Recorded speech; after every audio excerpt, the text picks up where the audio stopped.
Pemirsa Aceh TV yang dimuliakan Allah, shaimin wa shaiman. Jadi orang-orang yang berpuasa laki-laki dan orang-orang yang berpuasa perempuan. Shaimin wa shaiman. Masih banyak yang tidur tentunya, ya. Kebiasaan kita orang Aceh ya terlambat bangun tidur di hari-hari Ramadan ini. Syukur kalau tiduran berarti tidak tertidur.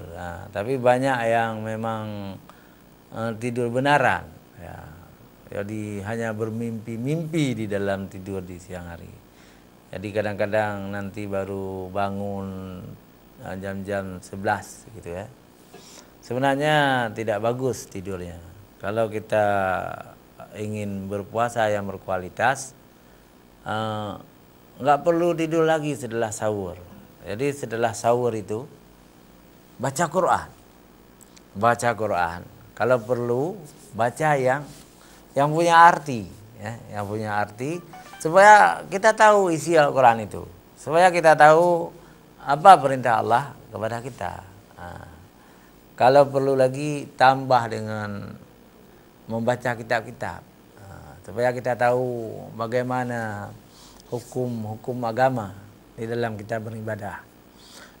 Pahala-pahala sedekah yang dilipat gandakan oleh Allah SWT itu sangat bagus kita gunakan kalau kita tidak tidur, ya. Kalau kita tidak tidur setelah sahur. Saya sudah berpuluh-puluh tahun jarang saya tidur setelah sahur. Saya manfaatkan untuk menuntut ilmu. Kita belajar. Kapan kita tidur? Sebagai manusia kita juga punya kelelahan, jadi capek, ya. Jadi kita tidur setelah salat zuhur. Setelah salat zuhur tidurlah beberapa jam, 2 jam atau 3 jam itu terserah. Dan kemudian kita bangun salat asar. Setelah salat asar juga jangan tidur lagi. Malah ada hadis yang mengatakan makruh, ya. Jangan tidur lagi. Jadi untuk ini semua harus dilatih. Harus ada kedisiplinan. Membuat jadwal tidur, jadwal bekerja, jadwal ibadah. Jangan seperti orang-orang awam yang salat, ya. Orang yang awam yang puasa. Ada orang yang puasa terus menerus, yang tidur terus menerus. Jadi lu ke baju tahu ke, ya. Saja, ya. Kerja pun anak, jadi itu bahaya sekali, ya. Tidak sesuai dengan tuntunan, tidak sesuai dengan sunnah. Jadi puasa ini tidak menghambat aktivitas manusia, tidak mengurangi etos kerja manusia. Semangat kerja itu tidak berkurang dengan puasa ini. Coba kita bayangkan Rasulullah dan para sahabatnya, di tahun pertama itu kan tahun 2 Hijriah diwajibkan oleh Allah puasa. Jadi Rasulullah justru bersama 300 sahabatnya berperang melawan orang-orang Quraisy, orang kafir Quraisy. Itu kalau kita berperang tidak mungkin tidur. Jadi poh di kafe habis deh. Tapi tidak tidur. Jadi Rasulullah berjuang dengan semangat membaca, tapi puasa tidak dibuka, dan perang Badar Kubra itu menang. Jadi tentara Islam itu menang. Wa antum bi badrin. Jadi aku telah membantumu kata Allah, wa antum bi badrin, dalam perang Badar, wa antum adillah. Jadi dibantu oleh Allah, karena ada semangat berjuang. Tidak tidur di bulan Ramadan. Pemirsa Aceh TV yang dirahmati Allah, semua amal kita itu dilipat gandakan oleh Allah SWT. Jadi amal itu banyak. Amal itu dilipat gandakan pahalanya. Jadi pahala-pahala ini kita tabung. Jadi yang menabungnya itu Allah. Allah yang menabung. Nanti akan diberikan kepada kita di hari akhirat nanti. Ini pahalamu, ini pahalamu. Tapi syaratnya adalah ikhlas lillahi ta'ala. Kalau kita beribadah bulan Ramadan ini harus memiliki imanan. Keimanan, karena keimanan. Wahtisaban. Jadi karena mengharap ridha Allah. Ya. Insya Allah Allah akan mengampuni dosa-dosa kita. Jadi Allah akan mengampuni dosa dengan ibadah-ibadah kita, dengan puasa, dengan sedekah nanti, dengan istighfar, zikir, membaca Al-Quran. Semua akan diampuni dosa oleh Allah SWT. Jadi kita sangat beruntung di bulan Ramadan ini. Jadi tidak mudah Allah mengampuni dosa orang-orang yang berdosa. Tetapi Allah Maha Pengasih dan Maha Penyayang. Di bulan suci Ramadan ini Allah mengampuni dosa-dosa manusia. Apabila manusia itu meminta ampun, maka ucaplah astaghfirullah, astaghfirullah, astaghfirullah, astaghfirullahaladzim, alladzi la ilaha illa huwal hayyul qayyum. Astaghfirullahaladzim, ampunilah dosa-dosaku yang besar. Wahai Allah, ampunilah dosa-dosa kami.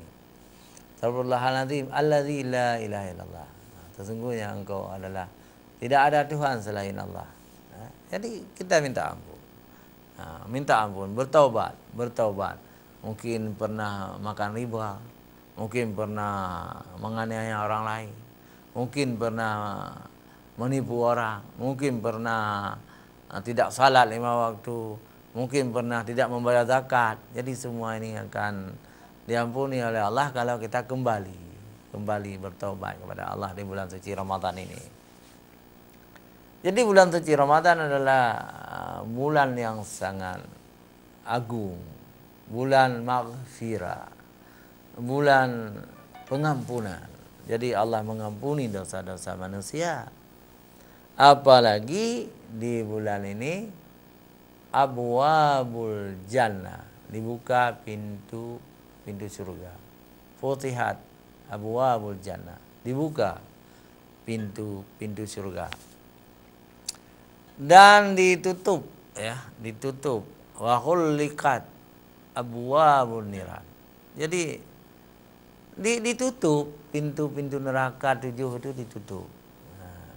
Jadi artinya peluang kita untuk masuk neraka dengan beramal itu sudah ditutup. Jadi kita terpelihara. Kita tidak akan terjerumus dalam dosa-dosa besar di bulan ini. Karena pintu neraka itu sudah tertutup. Yang dibuka oleh Allah pintu surga. Jadi peluang kita beramal saleh itu kita tabung untuk membeli surga Allah. Jadi surga Allah itu tidak gratis, harus kita beli, tapi bukan uang. Bukan dengan emas, bukan dengan perak. Kita beli surga Allah itu dengan takwa. Dengan kita beriman kepada Allah Subhanahu wa taala. Kemudian wasufidat syayatin. Jadi bulan Ramadan ini juga dikerangkeng, diikat setan-setan itu, diikat. Jadi setan itu tidak bisa menggoda kita yang beriman. Karena dia sudah diikat oleh Allah Subhanahu wa taala, tidak bisa menggoda manusia. Ini sudah datang SMS ya dari Husaini bin beliau. Husaini bin beliau ya. Assalamualaikum Ustadz ya, apakah kalau kita memberi sedekah itu, apakah kita iklankan, kita beritahukan kepada publik, atau lebih baik kita sembunyikan? Karena ada satu hadis, kalau kita memberikan sedekah, jangan diketahui oleh tangan kiri Apa maksudnya hadis itu, Ustaz? Wassalam. Baik, Husaini bin beliau bin beliau Husaini bin beliau. Jadi jarang juga kita dengar nama seperti ini, bin beliau ya. Iya, sebaiknya kalau yang penting kalau kita bersedekah itu, sedekah itu lillahi ta'ala. Karena Allah kita bersedekah. Karena Allah kita mengeluarkan uang ini membantu fakir miskin karena Allah. Karena Allah menyuruh kita membantu fakir miskin, membantu anak yatim, membantu janda, kaum duafa. Semua itu karena Allah. Kita membantu pembangunan masjid, membantu pembangunan munasah atau pesantren, dayah, semua karena Allah. Karena Allah, bukan karena lainnya. Bukan karena politik, bukan karena ingin cari nama, bukan karena ingin dikenal, bukan. Tapi karena Allah. Semua itu diperintahkan oleh Allah supaya kita membantu, ya, membantu. Jadi insya Allah kita akan mendapat pahala. Maksud hadis itu hadis tadi. Kalau kita memberi sedekah, jangan diketahui dengan tangan kanan, jangan diketahui oleh tangan kiri. Itu maksudnya juga seperti itu. Jadi harus ikhlas lillahi ta'ala. Jadi nggak usah diiklankan, nggak usah diberitahukan sama orang lain. Biarlah Allah yang tahu, Allah yang cetak, yang catat. Kadang-kadang banyak orang yang kadang-kadang memberi sedekah, tetapi terlalu banyak pemberian sedekah itu.